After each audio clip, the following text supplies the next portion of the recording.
This is the J. Scott Outdoors podcast on Western big game hunting and fishing, brought to you by GoHunt.com Insider. Research faster, hunt more. Go to GoHunt.com/insider and join today. I'm your host, Jay Scott, and I live and breathe hunting and fishing, spending half the year in the field experiencing God's creation. I hope you'll enjoy hearing about our adventures. Guys, welcome to the J. Scott Outdoors podcast. Today we have a great episode with friend Tim Rushing out of Colorado. Today we're going to talk about Colorado Bighorn sheep hunting and goat hunting, and Tim has a lot of experience in this arena, and it's going to be a great episode, and I can't wait for you guys to hear it. Here we are in the middle of July, or not quite the middle of July, and things are starting to ramp up across the West, and people are getting excited about their hunts. And I just want to thank you guys for your support of this podcast. Thank you for all the questions and comments. If you have questions and comments, you can send them to jscottoutdoors@gmail.com. I get emails every day from listeners wanting to hear different types of episodes, and I'm making note of all of those and trying to make sure that I cover everything that you guys want to hear. So I want to thank you guys for all the support. If you haven't given us a rating on iTunes, please give us a 5-star rating and give us a nice positive comment. That helps our placement on iTunes. We've had just incredible support from you guys, and this podcast wouldn't be possible without your support and the support of our sponsors. I want to thank GoHunt.com Insider for their support, continuing support of this podcast, and also Deadeye Outfitters, who is a new sponsor of the podcast. And if you haven't gone to the Deadeye Outfitters website, go check it out. They've got some great t-shirts, hoodies, hats. They represent the Boone & Crockett apparel collection, and they've got a lot of great things coming up, and that they're going to introduce, and a lot of new products. You're going to love the designs. The artwork is phenomenal at Deadeye Outfitters, and so I just want to thank the sponsors for their support. I want to thank the listeners, and let's get right to the episode. One thing I wanted to add also, guys, is you can follow along with our adventures at J. Scott Outdoors on Instagram, at J. Scott Outdoors, and at Dar Colburn. Pretty exciting. Dar Colburn's son drew the Arizona Strip 13B rifle tag, and that just came out yesterday, and it's pretty exciting times. You can also follow along at J. Scott Outdoors Facebook, J. Scott Outdoors on YouTube. We have a ever-growing YouTube channel with well over 1.5 million views, and of course the jscottoutdoors.com website. So thanks for all your support, and God bless. Let's get to the episode. One more thing to add, guys: when you go to the deadeyeoutfitters.com website and order your hats and your shirts, hoodies, etc., use the promo code JScott when checking out, and you will receive a 10% discount. So I really appreciate Deadeye stepping up to support the podcast. Use the promo code JScott, and you'll receive 10% off on all merchandise. Welcome to the J. Scott Outdoors podcast. Today I have Tim Rushing, and Tim is a fellow hunter and fellow guide. He lives in Colorado Springs, Colorado, in the Monument area. He has guided for many of the raffle and auction sheep hunts. He's an avid hunter of mule deer and goats and sheep, and just look forward to picking his brain today about Colorado hunting. Tim, how are you? I'm doing well, thank you. Yeah, it's great to have you today. Tim, why don't you give me a little bit of a brief introduction about yourself and bio. I know you're a fantastic general contractor. I know you're finishing up some houses, I believe, in Denver, and mutual friend Greg Weisner, I think you guys have some projects going. Give me a brief intro on yourself.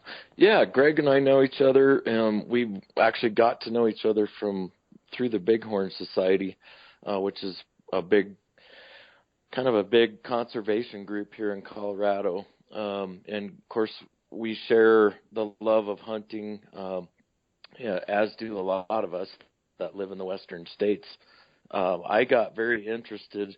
Well, I've hunted in Colorado my whole life. So ever since I went on hunts with my dad when I was a tiny kid, and hunted antelope and some of the easier things. And then as I got older, got very interested in applying and hunting for mountain goats and bighorn sheep in our state. So got really, really fortunate in 1997 and drew the statewide raffle tag and had a phenomenal adventure on that hunt. Statewide raffle Rocky Mountain sheep tag? Yes. Yep. Okay. Yep. Awesome. For How did you do? How was that hunt? Well, that hunt lasted 27 days and on and off different parts of the state. It ended up taking a ram that scored 191 and 2/8 and remains one of the top 10 bighorn ever killed in Colorado.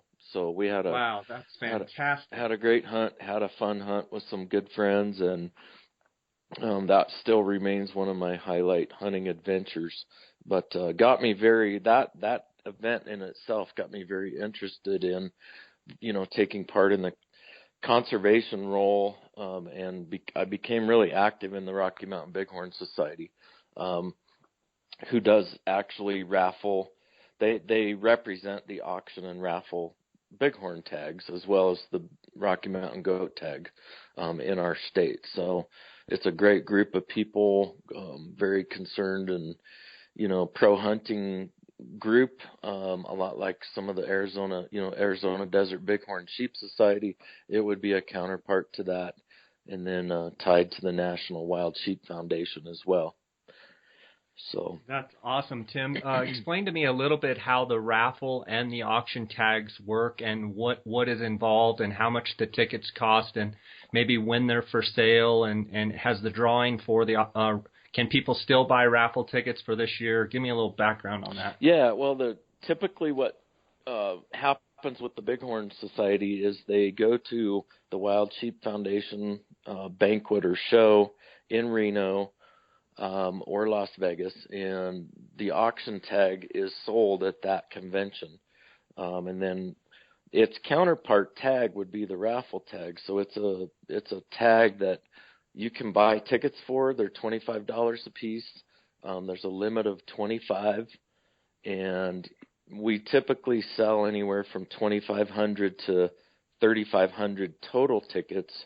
So it raises a ton of money for Colorado Parks and Wildlife, and the monies that are raised from that are designated to go to sheep and goat projects for management.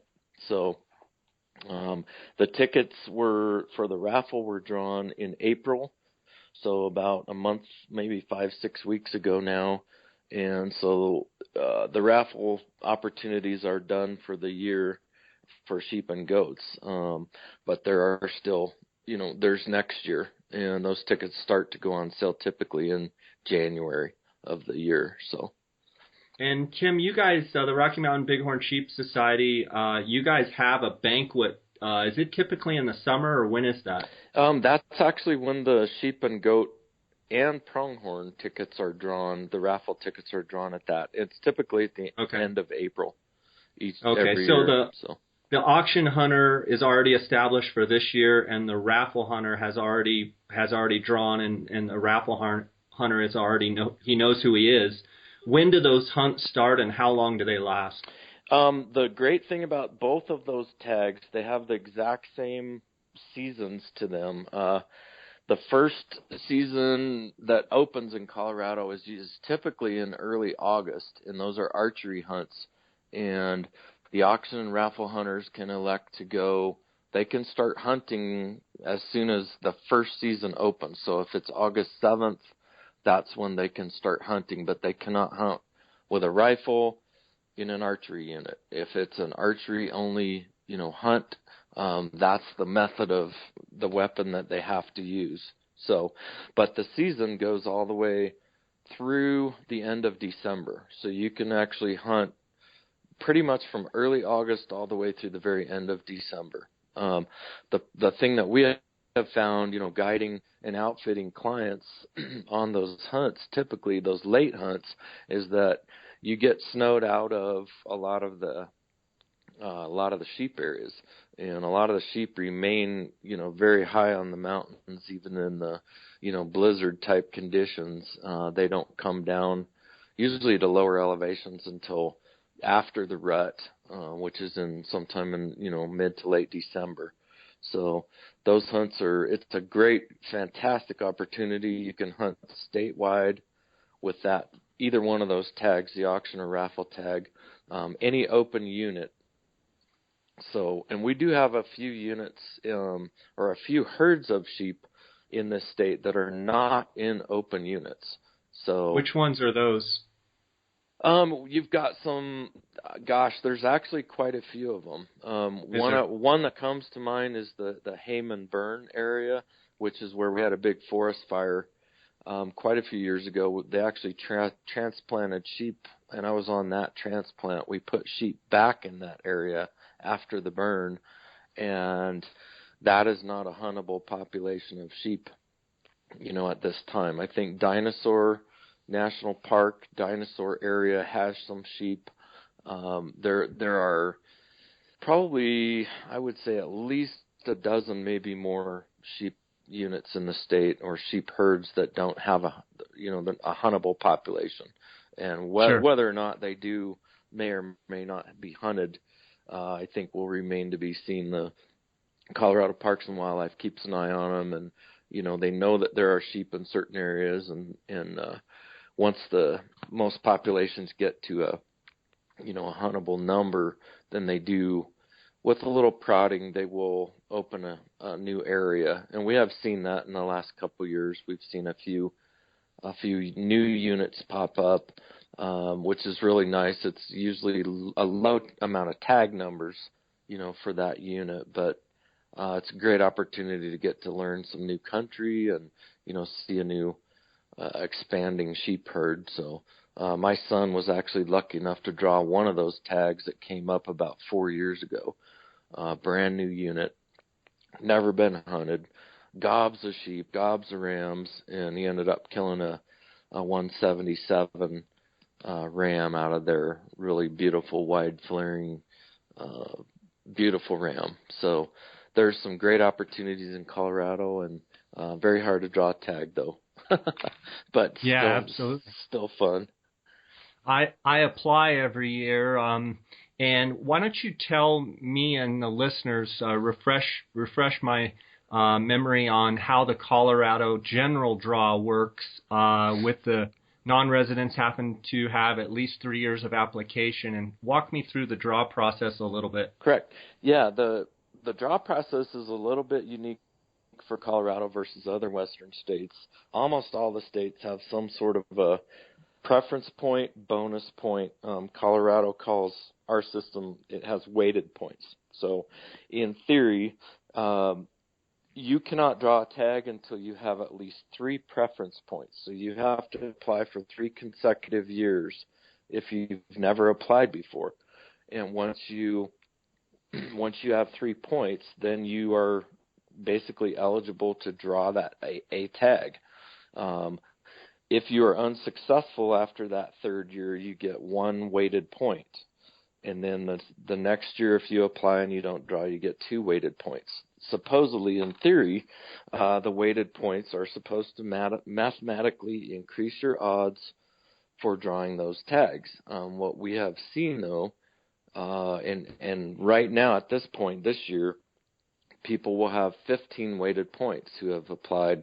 This is how long the program's been going, and so anyway, the the weighted points are maxed out at 15 right now. So, but what we are seeing, people that watch it and kind of learn the system, is that our system is still basically a random draw system, and you when you apply for your tag, you are assigned a 6-digit number, and that number is manipulated a couple of times, but you can basically have a result of the lowest draw number is the one that's going to get the tag. So what I'm trying to say basically is that you have a 6-digit number, so you could have 0000001, and you could also have just one less than a million. So 900,000, 9999, all those nines.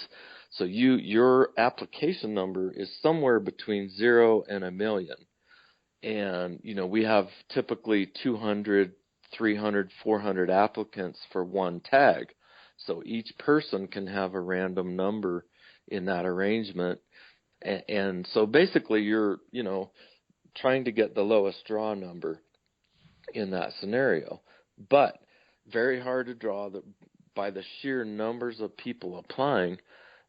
You never get that lowest draw number, even if you have weighted points. And the weighted points basically divide your draw number down by the number of weighted points that you have. So, in theory, it would work great. But what we're really seeing is that it does not really lend itself to those people who have been applying for a long term. But what it's great for is the people who have 3 and 0 weighted points. They too can still draw a tag. So it's a very equitable system for the new time sheep hunter, for younger kids, that haven't been applying since they're 12 years old. They have no history of application for sheep or a goat tag or a moose tag. So the system, I think, is very fair for most people that are just starting out. But like I said, it doesn't really have a great benefit for those people who are long-time applicants. Like myself, I have never drawn sheep tag in this state besides the raffle tag. So I've been applying for 34 years in this state and have never seen a tag. But I've drawn goat tags. So we can draw goat tags, and this year on the flip side of that, you also know people that have had the 3 weighted points, basically have no or have the 3 points, and just being eligible. You've known some of those people that have drawn. Also, you've put in for 34 and never drawn, and you know people that have drawn with basically no points. Correct. Yeah, and I know people who have drawn multiple sheep tags while I've been applying. So, and sheep hunters being, I guess, what they are, they're I would describe sheep hunters as a very, serious mountain hunter. We're in love with hunting in the mountains and this mountain game. And, it leads to a lot of, I think, not selfishness, but a lot of very super ultra competitive nature. It brings out in people, and I love to hunt sheep. And I think mountain goat hunting also is just it's a phenomenal opportunity to be in some very rugged country. And I love that. One of my oldest sons has a goat tag this year over near Carbondale area where Jay is kind of from, and we'll probably be looking around over there starting in July. So we got a goat tag in the family, and don't have any sheep tags this year, but had my youngest son drew a sheep tag last year, so pretty fun. That's awesome. And speaking about the goat, is it as hard to draw as the sheep? And are there more goat tags in the state, or more sheep tags? And talk to me a little bit about the goat draw. I believe there are still the goat and sheep tag numbers might be even. I know there's a couple 200 something sheep tags. There may be more goat tags, a little bit more, 250 goat tags. Don't quote me on that, but I think that's very close to being correct. And then gosh darn it, I lost my train of thought there. Let's take a break. No problem. We'll take a 5-second break. What was your question again? I'm sorry. I was just talking about the goat tags and how they differ, or how they're the same as the sheep. Are they weighted as well? Okay. That type of thing. Gotcha. Okay. Do you want to ask that question again, or just go? Sure. Yeah. Tim, you spoke a little bit about your son drawing a mountain goat tag over in this region, over where I'm staying for the summer. Talk to me a little bit about the goat draw, and if it's similar as far as weighted points. Do you have to apply for 3 years in order to get a goat tag? And just give me a little background on the goat hunting in Colorado. Yeah, the mountain goat tags are also subject to the weighted points, so it's the same system that they have for sheep. There's a few more goat tags than there are sheep tags available. There are actually nanny-only goat tags in this state as well. We were one of the very first states to start hunting female goats, which for some people, very hard to tell the difference between male and female goats, but when you look at them a lot, it's fairly easy to tell.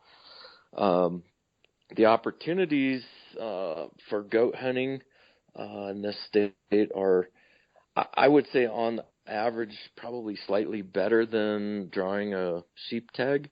Although I had a guy call me the other day, very frustrated, can't draw a goat tag for anything. So I guess it depends on your family and your luck. We have not had as hard a time drawing goat tags as we have sheep tags.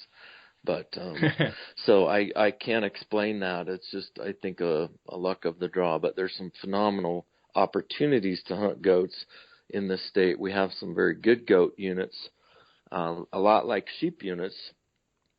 We have, I would say, areas where you're going to be able to kill maybe a bigger billy, but we don't take a lot of, Boone and Crockett 50-inch plus goats in this state. There's a handful of them, and I would say there's probably less than 1 or 2 a year that are taken that actually make the Boone and Crockett minimum score of 50. But we have some phenomenal long-haired billies. We have some late season hunts that go clear to the end of October.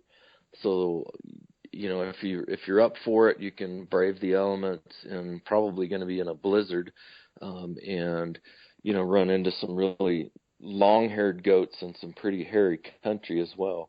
But tell me about, Tim, the difference in goat country and sheep country, and maybe where sheep country ends and where goat country begins, or do they overlap?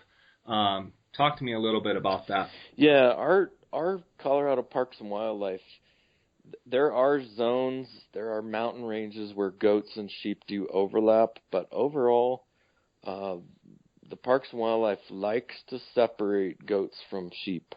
And they, if there's an area where there's a well-known, well-established sheep population and they see goats or, a goat or two, a random billy coming into the unit and out of the unit, they may actually take that animal out. They try to preserve I think the, preferred species is the Bighorn sheep. But there's some overlap in ranges. I would say, without question, goats are found in much rougher country. Many of the goats that we've hunted are found at 12,000 feet and above. My dad had a goat hunt about 4 years ago, and we ended up taking his goat right below timberline, so we were at about 9,700 feet in the lodgepole, and we found a big rocky outcrop that was kind of way down out of the way, and there was a billy there, and it happened to be a Boone and Crockett billy, so we got lucky on that one. But sheep typically are more hanging out right at timberline. In the summertime, you may find sheep, way above timberline where it's cooler, where there are no bugs bothering them, windy. They're going to go places where they're mostly away from people. They don't like people. So if you're ever hunting, looking for rams, in the summertime, you want to try to probably be looking right at timberline and above, and look early in the morning, late in the evening. Those are the two best times to catch sheep, even in the fall. But you're going to find sheep, and typically rams you will find in a little more gently, not rolling hills, but a little less rough than where you would find mountain goats. Although I will say I've seen some bighorn ewes in some country that would look a lot like goat country. They like the very rough stuff. When they lamb in June, they typically will have their lambs in very, very rough country to keep away from predators, mountain lions and coyotes. So, but overall, I think there's some overlap when you sheep and goat, hunt. You may see in a few units, you may see goats. But I would say overall, you're going to be looking for one or the other. And if you, Gotcha. they do share a little bit of same country. I'm thinking about over in the collegiate peaks. I've seen sheep and goats on the same mountain before in the same hillside, and I would say that's fairly uncommon in this state. But there's some overlap.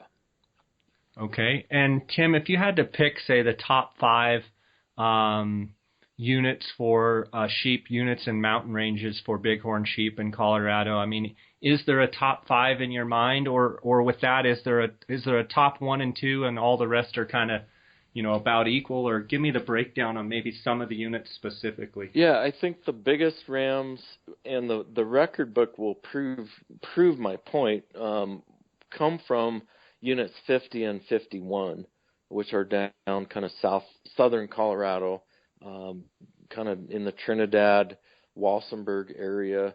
And that's been, the biggest amount of really big rams have come from that area. That's where I took my ram in 97. And my ram was actually one of the rams that kind of started the whole interest in that area. And there's been just a very large amount of rams taken in those 2 units. So, but you will see a ram every now and then will pop up in some unknown unit where somebody has done their homework, drawn a tag, or they've been watching sheep for years and years, and happen to pull a really good one out of some unknown unit. It does happen. I would say there's about 1 or 2 Boone and Crockett rams taken every year bigger than 180 net score. And, once in a while there will be a mid 180 ram come out.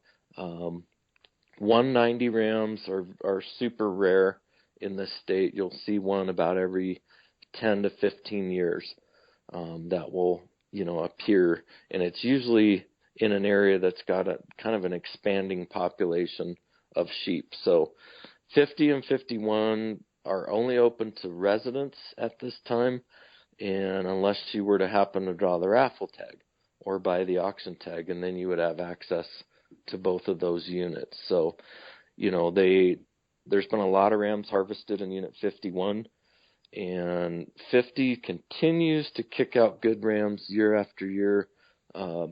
So I think when people decide where they want to apply for, there's a lot more to think about when you're, than just where are all the big rams coming from. I'm sure it's the same way in Arizona for desert sheep. You kind of have to look at units and say, what kind of hunt do I want? Do I want a really wilderness hunt? Do I want, a hunt where I can stay in a hotel and go out every day? A lot of different people define, I think, in their minds what they want. They know what they want, what type of hunt they want. And so we have a lot of different units that will accommodate a lot of those different, wishes for hunts.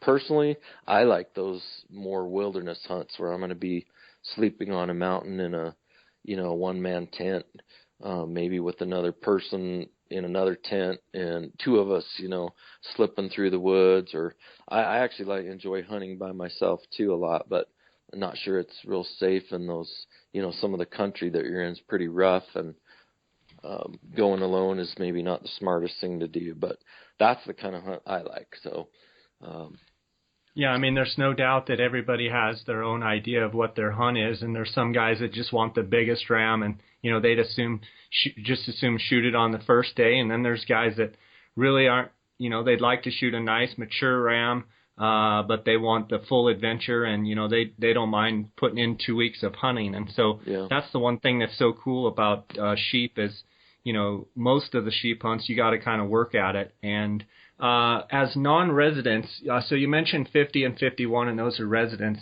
Off the top of your head, what would you say maybe the top 5 or just 5 non-resident units that are eligible for people that live out of state that can apply for good quality, good sheep hunting? Yeah, I think one of the top ones, and always probably would be Georgetown. That's S32, and it's right along the I-70 corridor west of Denver. Big sheep population, very accessible unit, very visible sheep. Typically in August and September, there's a big, there's an archery hunt in there right before the rifle hunt, and I've guided in there a lot, hunted in there a lot, and seen a lot of really good rams. That's probably one of the top units. Every couple years they kind of change some of the non-resident units. One of the ones that I recommend people look into is S8. Super, super rough country.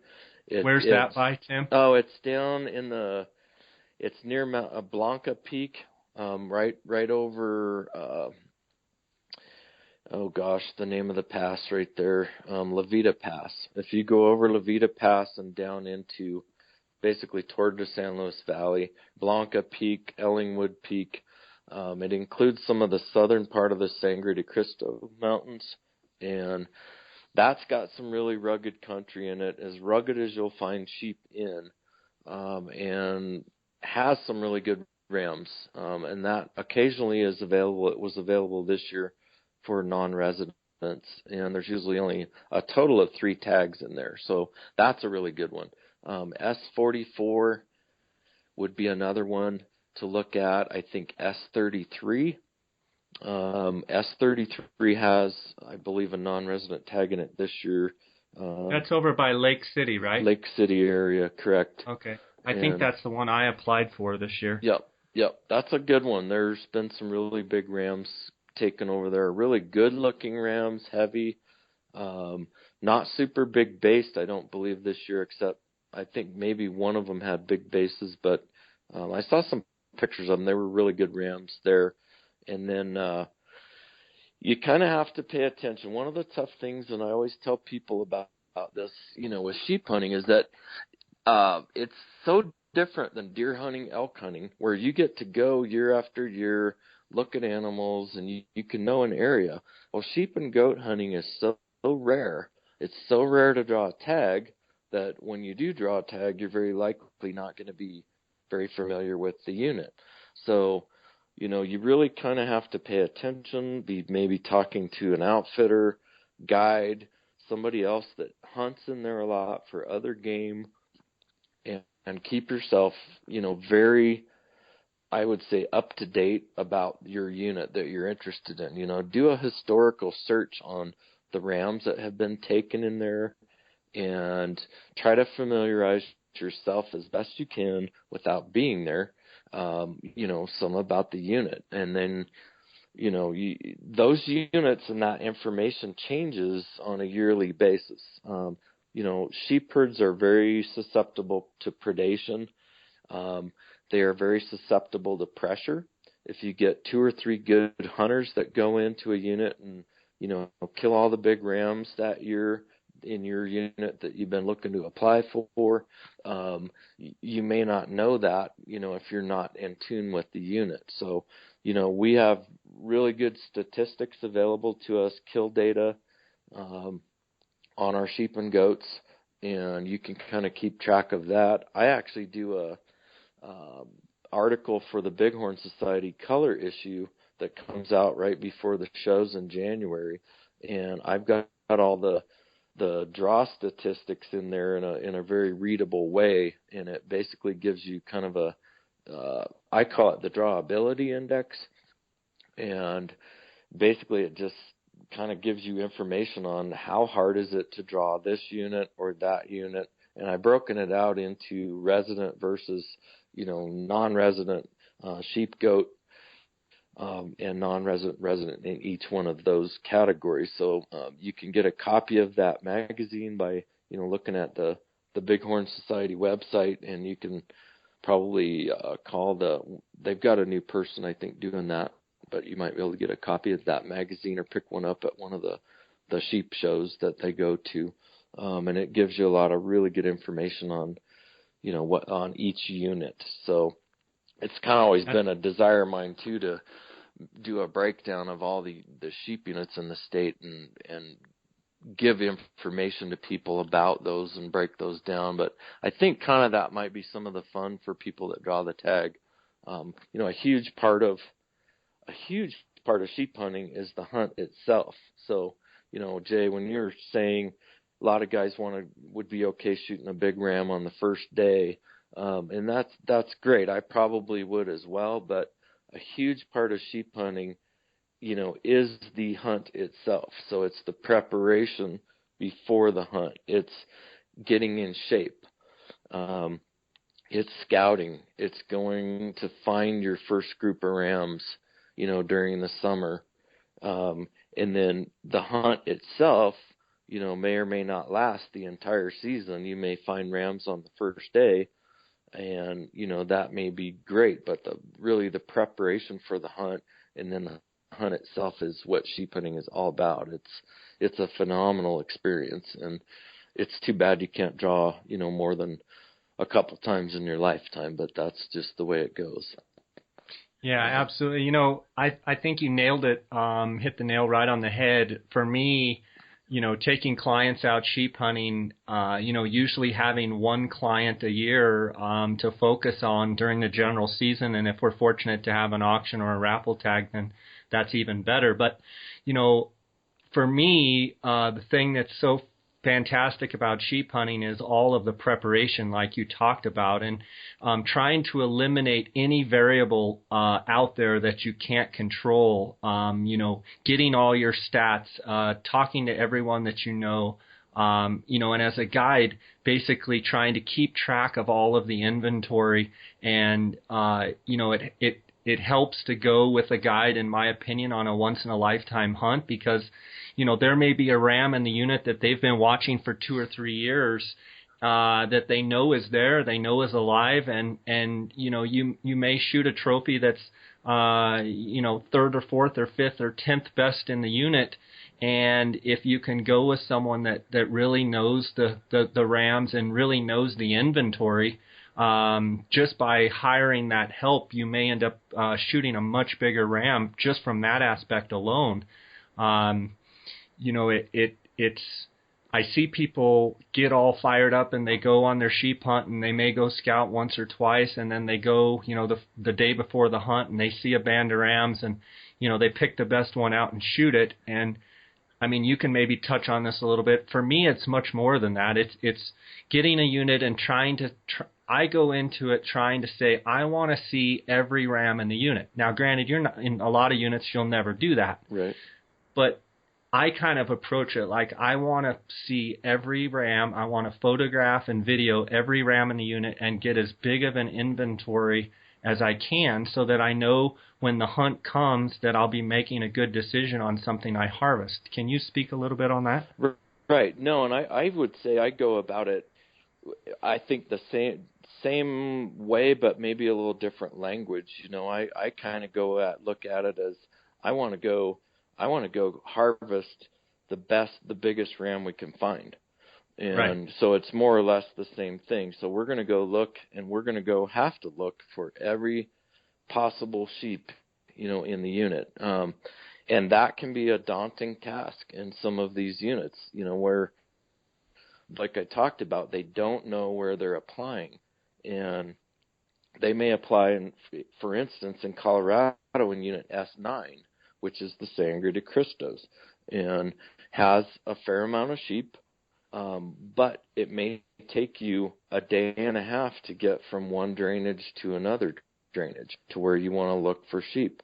And the sheep may be in the timber, you will wear yourself ragged in a place like that. So there are some units that are very, much easier to draw, and but may not have good sheep in them. They may not have big sheep. They may not, it may wear you out. So I think the point being, people really, it's a phenomenal tag, and you might as well make the most of it, and get yourself very involved, and don't make it all about getting the hunt over with.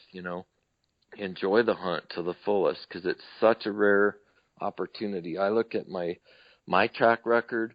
I have a horrible track record drawing sheep tags. I've applied in every western state for every species of sheep that you can, desert sheep, bighorn sheep, and I have never drawn a tag in 25 years for anything sheep related, except for my raffle tag. So, I know how rare it is. And so I guess one of the things I figured out is, if I want to go sheep hunting, which I fell in love with it on my raffle hunt, I have to go live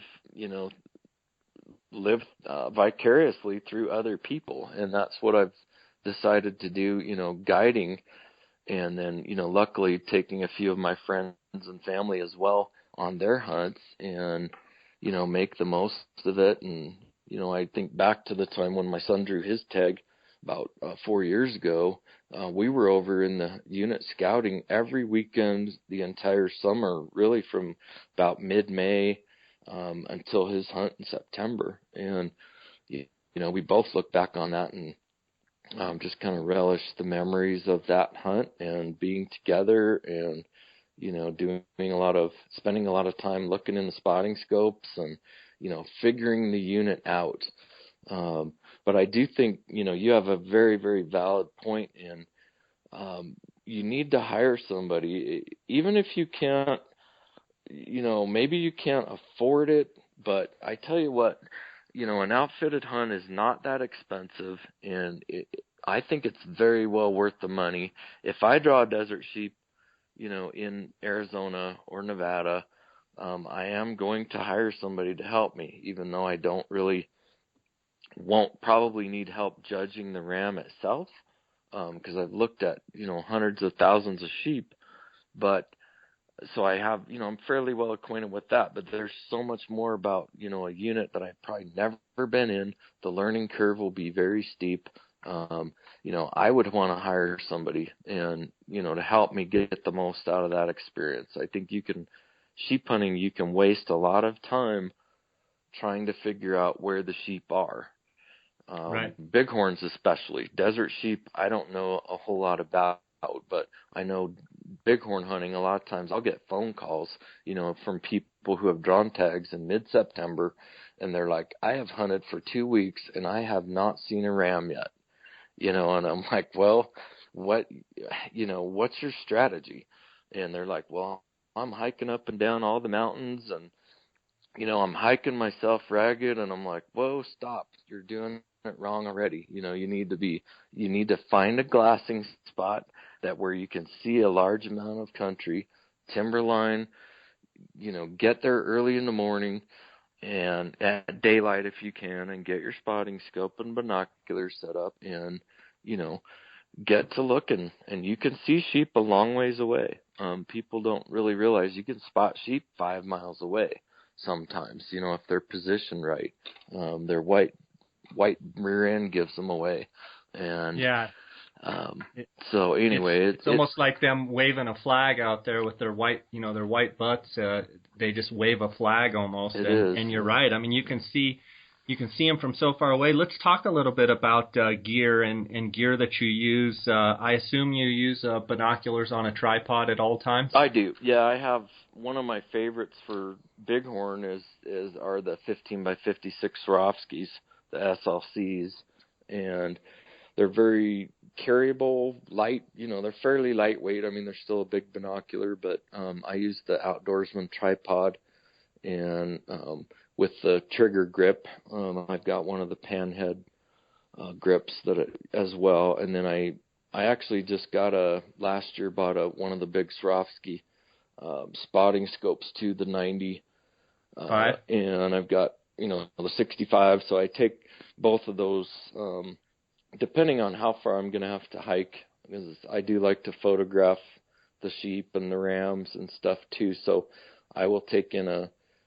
camera and a pretty big lens. I've used the phone scope and some of the Tines Up gear as well, and gotten some pretty good long range photos through that Swarovski scope. But I don't have a pair of those big koas, and look forward to maybe being on a desert sheep hunt someday where I can look through a pair of those. But those would be really impractical for Colorado for the most part. But you definitely need some big tripod mounted binoculars.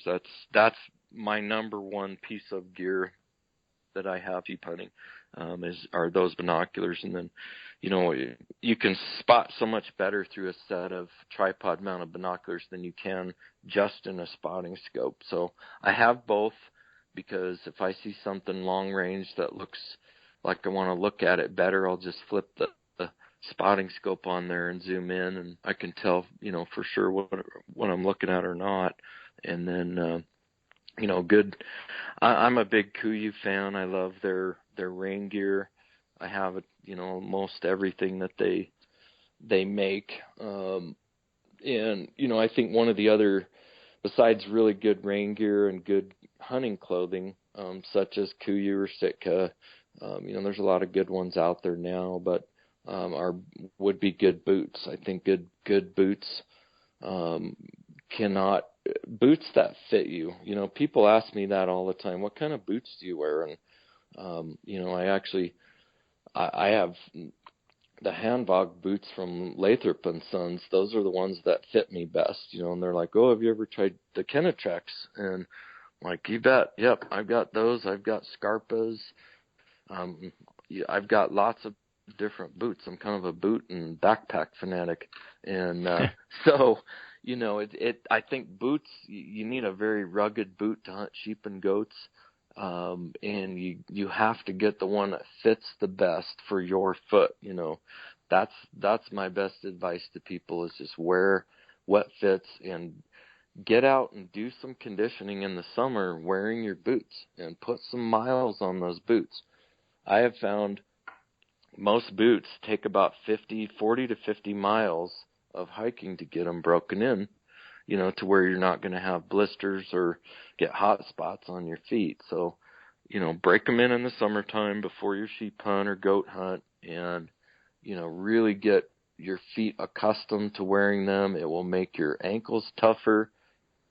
Walking on a treadmill is great, but there's nothing like getting out there and putting boots on the ground and hiking. It makes your knees tougher. It conditions your legs, and makes everything, I think, a little more durable. So when I know I have a sheep hunt coming on, I start hiking in like April and May, and I'll hike all summer long. And then the last couple weeks, I'll start putting some heavy weight in a backpack and doing the same hiking route regimen that I do earlier in the summer. So good boots will be very paramount.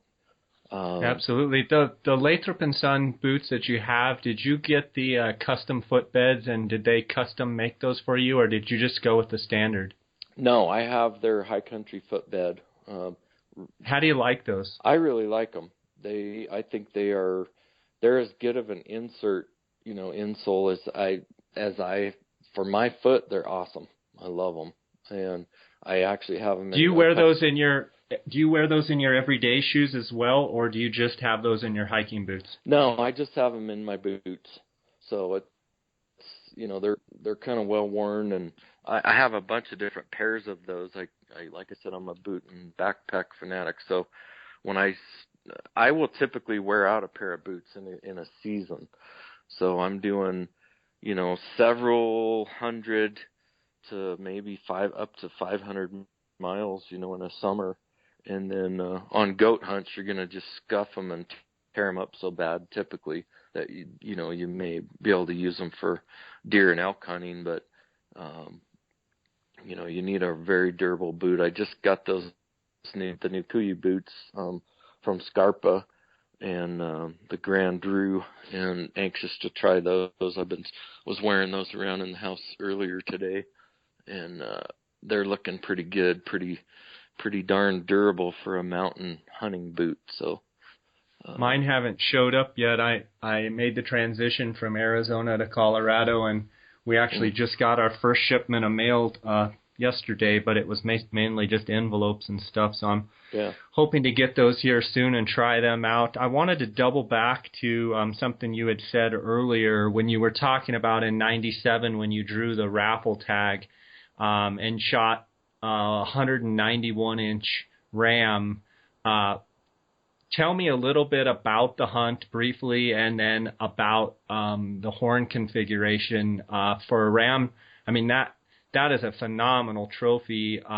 I don't ever recall seeing pictures of that. I would love to see it. And kind of talk to me a little bit about how the hunt went and how you prepared for it, and how you executed your strategy.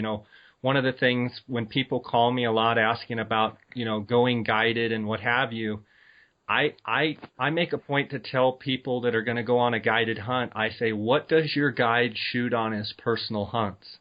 And I think that is a huge, huge question that people need to ask. And not putting anybody down at all, I think it brings up a good point that, just because you're a guide doesn't mean you're going to be successful on your hunt. But most all the time, the good guides harvest old rams, big rams, and it really weeds out the guys that, maybe have a license and maybe do some guiding, but they're not all in. And, to know that you shot a giant ram on the only opportunity you've had on a sheep hunt, that speaks volumes to me.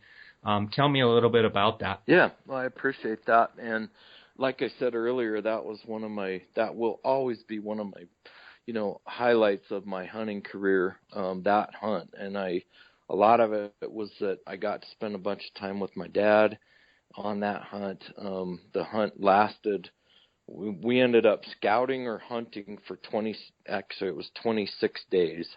And so I put a ton of time in. One of the things that's, I guess it's cool when you draw a tag that has statewide, the statewide units are open to you. You have to decide where you're going to hunt. So it seems like a stupid thing to say, but you can't hunt every unit in the whole state. And the year that I drew my tag was the first year that S51 had a rifle tag available in it. Otherwise, it was an archery only unit. So that right there was one draw tag that allowed me to be able to go search in that unit. I think, that me paying attention to that regulation and seeing that S51 was open, nobody knew anything about the unit yet, besides the guys that had bow hunted in there. And, they were keeping it pretty quiet because there were some really big rams in there. And so I didn't really know anything about it until I, drew the tag and then started kind of researching. And so I spent a lot of time down at the Division of Wildlife, which now is renamed Colorado Parks and Wildlife, but used to be the Division of Wildlife. So I spent lots of time down there going through the bow hunters' reports and getting information on some of the drainages, where sheep had been taken, and making phone calls, and then really kind of figured out that the best information that I could get would be to get myself down there and get acquainted with the unit. So that's what I did.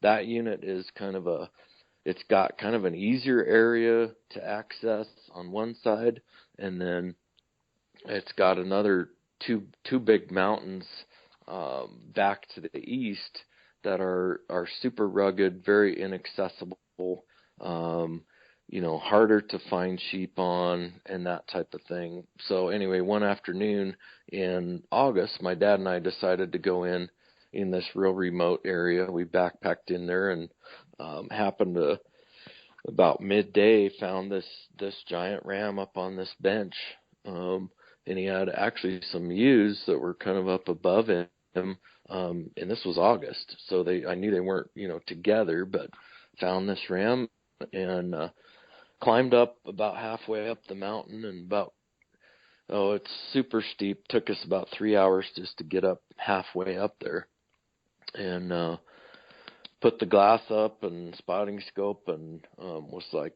as soon as I looked at the ram, I said, that's the ram that I want to take with this tag. And so it was kind of a love at first sight kind of thing for me. But Yeah. we ended up, that was about 2 weeks before the season we found that ram, and so we went down there a couple more times and actually could not find the ram, but kept pounding around the area, and then the season opened and couldn't find the ram at all, and went down multiple times and could not relocate the ram, and was getting all frustrated and was about to jump over to another unit and start hunting that, more in central Colorado over by Buena Vista, and decided I had to keep to my goal, and it was killing that ram that I'd seen scouting with my dad. So we just kept after it and went in there one afternoon in October, and I think it was October 9th, and just sat down and started glassing, and knew we were in, a good area to glass, which is very key to, being a successful sheep hunter.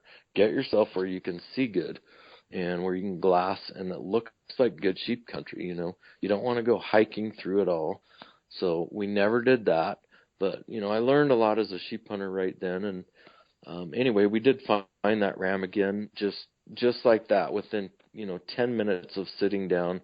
Found him one day in the afternoon, and then went off on a death run to get over there to where he was. And a couple hours later, we had him on the ground, and didn't really know how big it was. In fact, I had a friend of mine with me who's an outfitter in Buena Vista, and he'd killed some decent sheep before, some pretty big rams, and we looked at my ram laying on the ground, and I'm like, do you think it's going to make Boone and Crockett? And he's like, well, if it doesn't, it's going to be awfully close.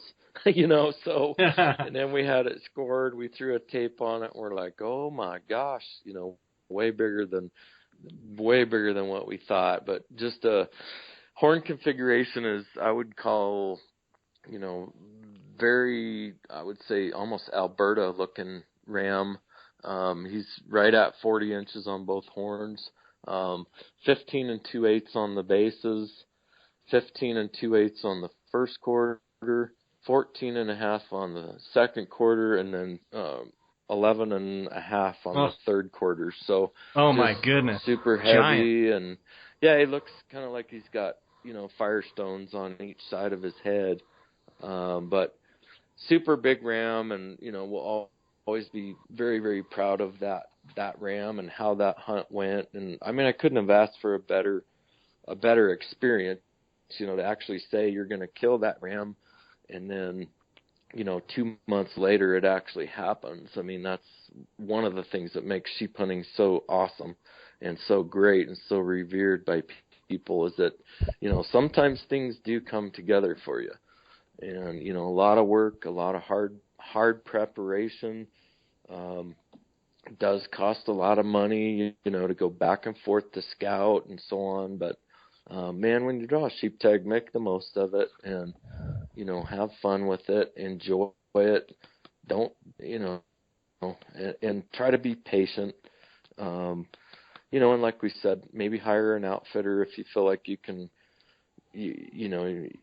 You can't do without one, then I would definitely recommend that. So that was a great experience for me, and we'll always remember it. So yeah, that's awesome. I want to see a picture of that. You'll have to email that to me. You bet. Sound like an awesome adventure. And now you've shot a doll. Have you gotten a doll and a stone, Tim? I do. I actually have 3 dolls. Three dolls and a stone? Okay, Yep. I got my stone in British Columbia, and I've actually got a doll from the Northwest Territories and then 2 dolls from the Yukon. And Awesome. And so you just need a desert for your Grand Slam. I do. I'm crossing my fingers for Arizona, and I'll be calling Jay when I get get notification. So looking forward to putting in a lot of time on a desert hunt, and I will hunt. I'll hunt all 30 days if that's what it takes. Yep, so, absolutely, and I look forward to it as well. In closing here, I want to ask you some field judging tips and some common mistakes that you think people make when field judging. Maybe just give me a little brief rundown on both of those. Yeah, well, I've written an article on field judging bighorns for the Western Hunter magazine, and Jay had part to do with that as well, and we put a bunch of pictures and stuff together. So I think most people, when they look at sheep, they are not familiar, number one, with the scoring, the way you score sheep in the Boone and Crockett system. They're not aware of measurements of what a sheep looks like, what horn configuration they have, so they're not really aware of what's a medium-sized ram, what's a tight curled ram versus a medium versus a really open curled ram. And this is one of the things that an outfitter can do for you. And if you're really interested in killing a big scoring ram, you need to know how they're scored. I think another thing that happens on sheep hunts a lot is people will find a lone ram, or as I've experienced, we had we thought a very big full curl ram that was hanging out with a half curl ram. And I think what happens a lot is that people will take a lone ram or a ram that's not with many other rams, and they'll try to judge it based on what they think they're looking at. In reality, when a ram is not with other rams, he's very hard to judge because you have nothing to compare him to for body size, for head size, and base size on horns. I think back to my son's hunt 2 years ago, and, we had, a group of 13, 14 rams all together, and we had time to look at all of them, and there was a really neat-looking old ram that had a full curl, but he had, obviously, compared to all the other rams, very small bases. He was a great ram to take for somebody, but we started looking around and found a ram that had, in my opinion, probably 2 inches plus bigger bases than the old thin horn ram. I mean, the old thin based ram. So we ended up taking that, a different ram, and just because you could just tell looking and comparing them to other sheep. I think the biggest thing for Colorado bighorns, and probably in other states too, is you kind of need to know a track record of the sheep, the unit that you're hunting. What's been killed there? And, if all the rams that have been killed in the last 10 years have small bases, are you pretty sure you're going to kill a ram with big bases? I'm going to say probably not.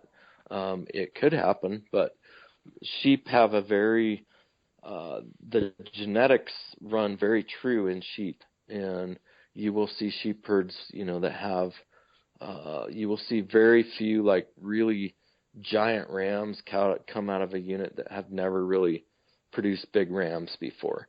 It happens once in a great while, but I would say it's an exception rather than a rule, to see that happen. So, yeah, I mean, I definitely think one of the biggest things you could do is get the data, like you said, from the years past. And, what we do in Arizona is I try and go back as far as I can in that unit and look at the base size and look at the horn lengths. Now, so I take an average of, if I can get, 15 different animals or 20 different animals that have been killed in that specific unit, I add them all up and get an average. And then I never like to go above that average unless it's abnormally big, and then I will go above it. But if you can be conservative with your measurements and never go above the average, if you're looking at what you think is one of the biggest rams in the unit, and you use those average measurements and get all the measurements, and I keep a lot of the stuff on my phone with me,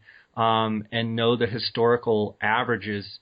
Usually you'll come a lot closer in your estimation, just by knowing those, knowing that there's never been a 16-inch base ram out of this unit, or knowing that, horns have never been over 38 in this unit. I mean, those are all very important things, and you have to compare apples to apples. And I'm sure some of your units in Colorado are known for big bases, and I'm sure some of them are known for smaller bases. And you have to know what our 22 desert rams are known for, and 24 are known for big, 16 and a half, even up to 17-inch bases, where you get Western Arizona desert sheep over in the 44s. Or the Kofas, and it's rare to get rams over 15. So, you have to know what your unit is producing. As far as field judging tips, I heard you mention tight curl and open curled rams. I like big open curled rams myself. I think people have to really watch those full curl rams, even if it's not real tight. Sometimes those full curl rams, they'll have good length, but a lot of times they're so tight, they might not be as long as a big open curled ram. What do you think? Right. No, and I've seen that, and watched rams, and we've killed rams that, like I said, we thought this ram that was hanging with this half curl ram we thought he was probably way over 180. We thought he was mid 180s, and he had that same kind of look that my ram had. We didn't think he was as long. Ended up taking it and went over to it and just was like, holy cow, this thing it's kind of a dwarf ram, a smaller body, smaller skull, and ended up being kind of a dwarf. I mean, he actually still made right at 180. So he's a phenomenal ram, but tight curled, about 36. I mean, he's medium curl. He's and about 36 inches long as a full curl ram. So, I think some units, that you look through the Colorado stats and you will see a large number of full curl rams killed. But I would bet on average they're about 34 inches to maybe 35 inches long. Even some tighter 32, 33 inch rams, that's super tight curled to be full curl. But I'm with you. I prefer the big, long, deep dropping, horn configurations. A friend of mine that I helped a couple years ago guided, he took a 41 inch ram and, was still one of the strangest bighorns I've ever seen. He comes up, his horns come up so high out of his head. They go so far back, and he drops super deep. And he was 41, 42 on one side and like 40 and I don't know, 2 or 3/8 on the other side, with huge bases, scored 186 and change. So, another huge ram, but definitely one of those real shocking looking rams, with the big, deep dropping horns. And those are very rare. I mean, we don't have many of those in Colorado. That's not a typical Colorado bighorn at all. I think from my perspective, sometimes the dropping horns can get guys, and I think a good rule of thumb, and you can weigh in on this, when you're looking at a ram head on, and or even from the side, and he looks like he's got a lot of drop, one thing you have to make sure that